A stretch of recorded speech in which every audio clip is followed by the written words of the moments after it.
বাড়িতে চিকেন এনেছেন কিন্তু সলিড পিসটা কেউ পছন্দ করে না খেতে, তো চলুন একবার এভাবে বানিয়ে দেখি। প্রথমে চিকেনগুলোকে লম্বা লম্বা করে কেটে নিয়েছি, তারপর দিয়ে দিলাম লেবুর রস, একটা ডিম, আদা রসুন পেস্ট, 1 চামচ লঙ্কা গুঁড়ো, হলুদ গুঁড়ো, ধনে গুঁড়ো ও চাট মশলা, 2 চামচ কর্নফ্লাওয়ার দিয়ে 1 ঘন্টা এটাকে রেস্টে রেখে দেব।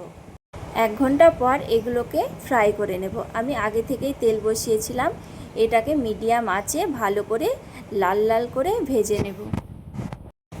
এক পিঠ হয়ে গেছে, এবার এগুলোকে উল্টে দেব।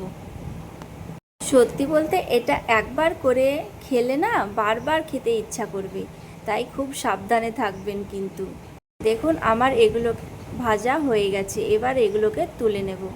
ওই কড়াইয়ে একটু তেল রেখে দিয়ে দিলাম রসুন কুচি। রসুনটাকে একটু নেড়ে নেওয়ার পর দিয়ে দিলাম টমেটো সস ও সয়া সস, 1 চামচ ভিনিগার ও 1 চামচ গোলমরিচ গুঁড়ো। এটাকে ভালো করে নেড়ে নিয়ে দিয়ে দিলাম চিকেনগুলো।